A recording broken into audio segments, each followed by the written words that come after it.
마시는 알부민 남재현 원장이 직접 배합한 건데요. 혈액 운반에 좋고요. 간과 심장 컨디션 개선하고 단백질 공급합니다. 피로 회복에 좋고요. 이봉규 TV 단독 혜택입니다. 2+1 한정 특가인데요. 하루 한 병이면 충분합니다. 알부민 좋은 거 아시죠? 애국 기업이에요. 또 남재현 화이팅.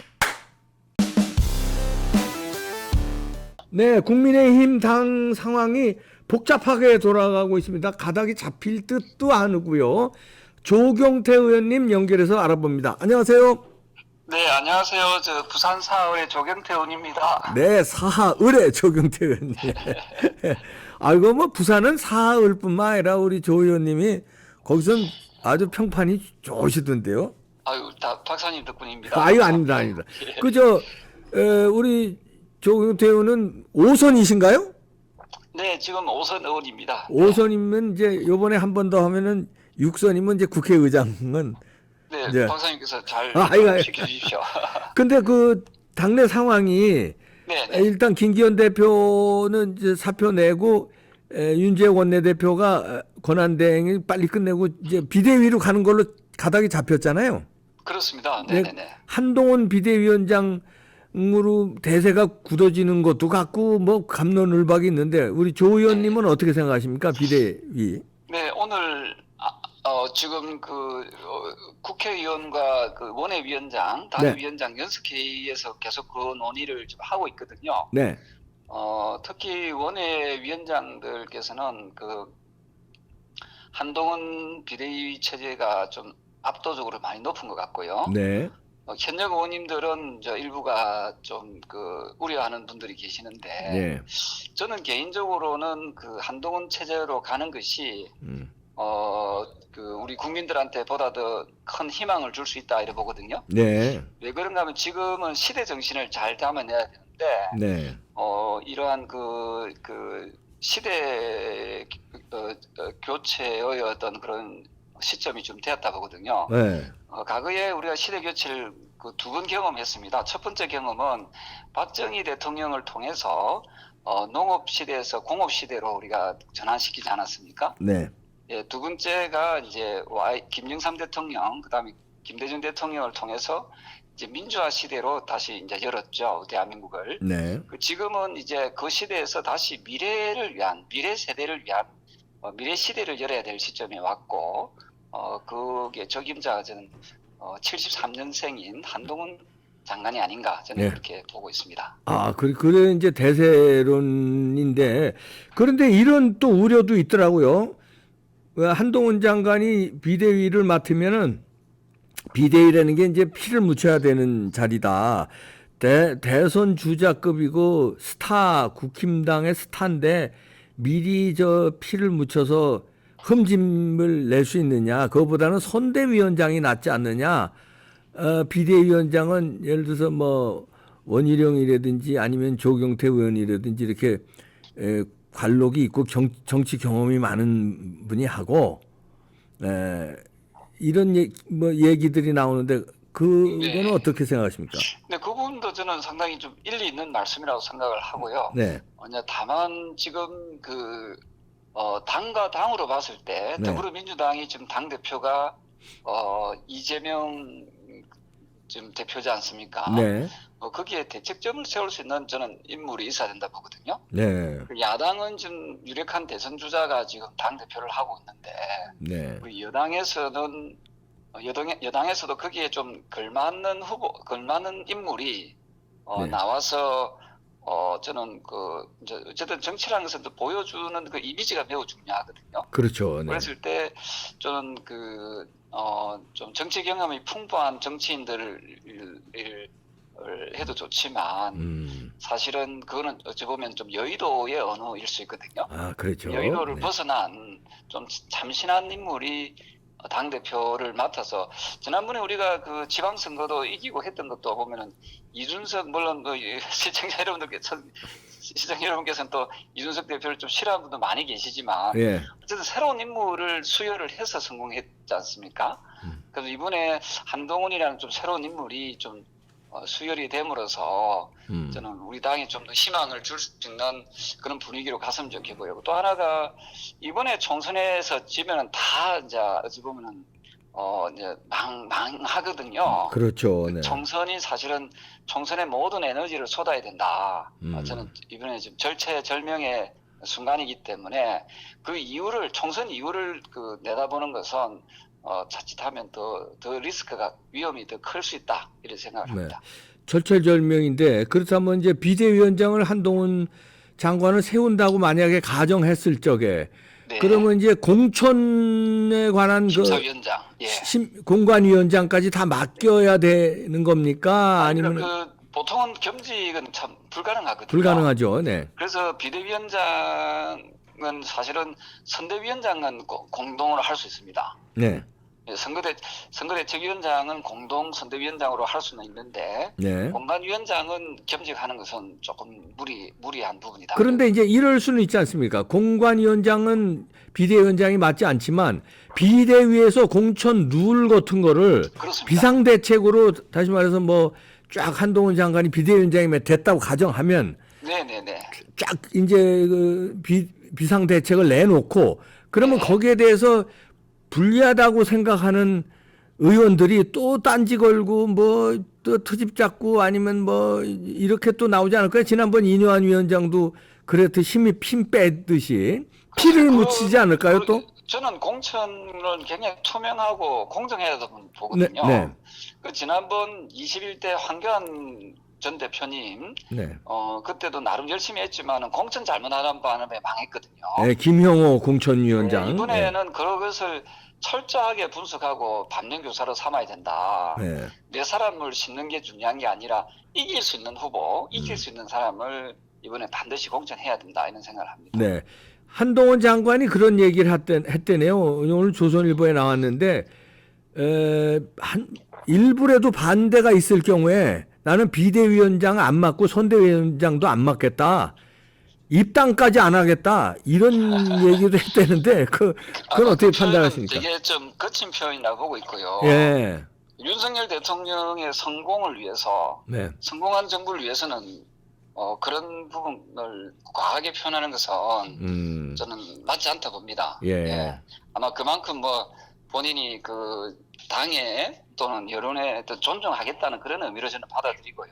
예. 다만 자기의 어떤 목소리를 너무 지나치게 이렇게 표현하면 자칫하면 독선으로 비춰줄 수 있거든요. 예.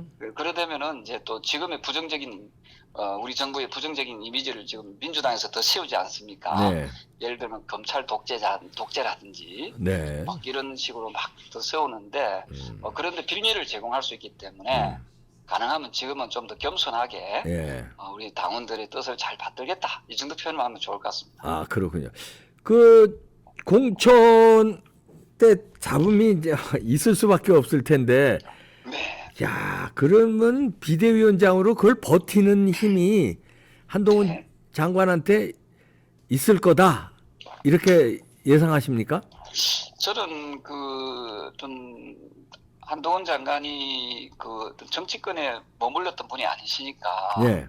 어떤 빚이 없지 않습니까? 그렇죠. 그렇다면 좀 더 공정한 그 룰을 가지고 어쨌든 가장 훌륭한 공천은 어떤 야당보다 더 많은 의석수를 확보할 수 있도록 하는 공천이라 보거든요. 네. 그러면은 각 지역구별로 누가 가장 경쟁력이 있는 후보인가, 네. 그 자기하고 친소관계를 떠나서 그동안에 국민의힘이 두 번의 선거에서 계속 망했던 것은 자기 사람을 심어가 자기의 어떤 부하 직원 다루듯이 하겠다는 그런 어떤 그 마음이 강했기 때문에 네. 저는 공천에서 실패했다 보거든요. 네. 저는 이번에서의 공천은 가장 깨끗하고 투명한 그리고 공정한 공천을 하게 되면은 저는 내부적인 그 불만과 분열은 저는 없을 것이다 이렇게 보고 있습니다. 네. 이준석 얘기도 아까 잠깐 나왔는데 이준석을 어떻게 신당 창당한다고 그러는데 27일 날 뭐 중대 발표하겠다는데 네네. 신당 창당하는 걸 내비로 둬야 됩니까? 아니면은 뭐 또 다른 얘기가 당에서 오가고 있습니까? 지금 현재로서는 이준석 전 대표는 누구 말도 지금 안 듣는 거라고 예. 저는 보고 있거든요. 예. 자기 생각, 자기 의지가 워낙 강하신 분이기 때문에 네. 그렇다면은 우리 스스로가 좀 승리할 수 있는 정당으로 계속해서 경쟁력을 키워나가고 네. 거기에 또 가능하면은 우리가 보수가 분열되지 않도록 하는 그런 정신들을 계속 살려나갔으면 좋겠습니다. 요는 뭐냐면 이번 총선에서 우리 당이 네. 과반 의석을 확보하지 못하면 예. 윤석열 정부의 성공을 담보해낼 수 없다 하는 그 절박함을 우리 모두가 가졌으면 좋겠습니다. 그 모두가 가져야 되는데 이준석은 뭐 아시는 대로 지금까지 그렇게 해오지를 않았잖아요. 그리고 네네, 지금 뭐 신당도 그렇게 하고 뭐 적과의 동침도 스스럼 없이 하는 사람이니까 그러면 예, 맞습니다. 뭐 정리를 하고 대대로 이제 뭐 다른 뭉칠 사람들하고 쫙 뭉쳐서 가야 되지 않습니까? 어떻게 보십니까? 네, 그 표현도 저는 뭐 나쁘지 않다 보고요. 어쨌든 예를 들어서 한동훈 체제가 이제 출범하게 되면 이준석 전 대표는 또 한동훈 장관에 대해서도 상당히 좀 기대감을 많이 가지고 있더라고요. 아 그래요? 예. 그래서 그런 부분에 대해서 우리가 너무 예단해서 속단해서 뭐 우리가 뭐 이렇게 판단할 필요는 없을 것 같습니다. 그래서 좀 끊임없이 네. 좋은 관계를 유지해 나가면서 그쪽의 지지층도 우리가 좀 끌어안는 그런 전략이 매우 중요하지 않을까 보고 있습니다. 조경태 의원은 노련하셔서 지금 이제 속내를 이렇게 싹 애둘러서 이렇게 말씀하시는데 뭐 거기까지 제가 그냥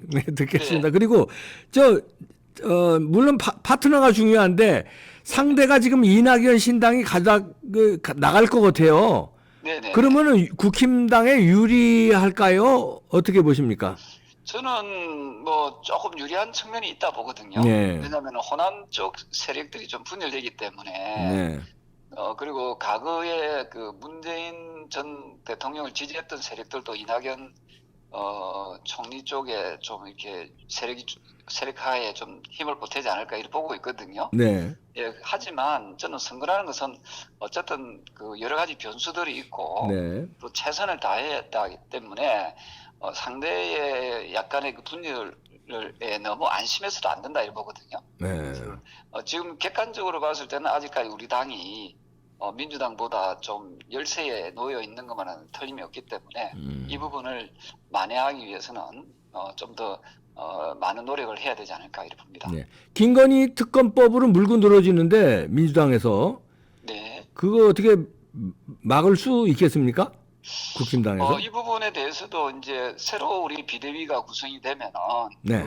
어떻게 하는 것이 제일 큰 것은 이제 민심을 얻는 거지 않습니까? 예, 그렇죠. 민심을 얻기 위해서 어떤 전략이 좋은지는 아마 향후 비대위원장의 가장 당면하는 큰 숙제일 것 같습니다. 네.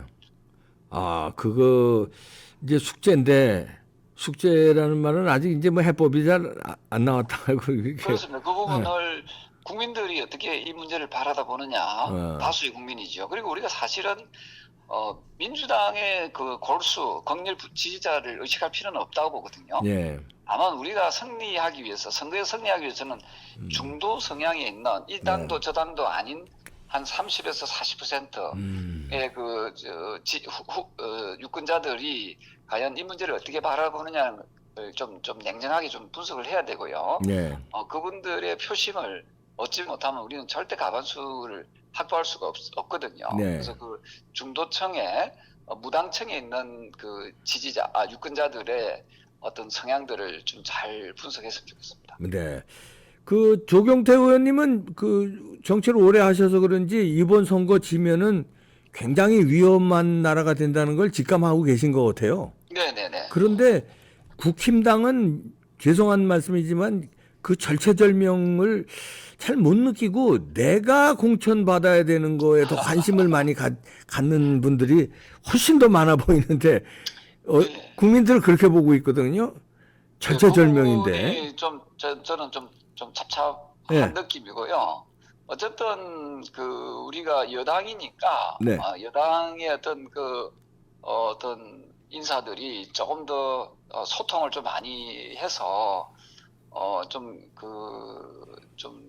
지금 지난번 인요한 혁신위원장이 내건 혁신안도 있지 않습니까? 네. 그런 부분까지도 우리가 좀 면밀히 좀 살펴서 결국은 우리가 혁신위를 띄웠던 가장 큰 이유는 지난 강서구 보궐선거를 패배를 넘어서서 총선에서 승리하기 위해서 저는 혁신위가 저는 띄워졌다 이렇게 보거든요. 예. 그런 점에서 우리 당이 조금 더 국민들 눈높이에 맞는 그런 혁신이 이루어졌으면 좋겠고요. 네. 그 부분은 앞서 말씀드렸던 어떤 후보자들의 어떤 능력, 예를 들면 부산 사상 같은 경우에는 지금 이제 유력한 좀 후보가 좀 떠나버리지 않습니까? 저는 장제원 의원의 어떤 예. 정치적 결단에 대해서 높이 평가는 하지만 과연 거기를 우리가 다시 뺏기지 않을 수 있느냐 하는 부분 또 다른 해석이거든요. 예. 예, 그랬을 때 좀 좋은 후보들이 나와서 부산도 좀 열세인 우리 그 지역에는 꼭 다시 우리가 좀 승리할 수 있는 그런 분위기로 이어져야 되지 않을까 이렇게 보고 있습니다. 네. 뭐 여쭙고 싶은 거 많은데 시간도 그렇지만 곤란해 하시는 게 많아서 선거를 앞두고 있어서 선거를 앞두고 저희들 분열되면 안 되고요. 그러니까 아이고. 좋은 분위기로서 예. 이번 그 위기를 예. 잘 극복했으면 좋겠습니다. 예, 알겠습니다. 네. 여기까지 듣도록 하겠습니다. 조경태 의원님이 5선이시니까 잘 이끌어서 뭐 아무튼 긍정적인 효과가 날 수 있도록 우리 국민들은 그거 바라는 거죠, 뭐. 네. 네. 감사합니다. 네, 고맙습니다. 고맙습니다. 네. 또 중진이고 선거 때고 그러니까 발언을 굉장히 조심스럽게 하는 것 같습니다. 그래서 여러분들이 조금 답답한 면이 있으시더라도 선거철이니까 행간이 있지 않습니까? 행간을 여러분들이 이해하시면은 그리고 또 조경태 의원은 여러분들하고 생각을 같이 하는 부분도 있지만 약간 다른 부분도 있었거든요. 그래서 제가 연결을 일부러 한 겁니다. 그래서 지금 국힘당이 어떻게 가고 있나, 그다음에 중진들은 어떤 생각을 가지고 있나, 그다음에 비대위는 어떻게 꾸려가나 하나는 여러분들 생각하고 이렇게 맞는지 이렇게 한번 합의점을 보려고 연결한 겁니다. 참고해 주시기 부탁드립니다. 마치겠습니다.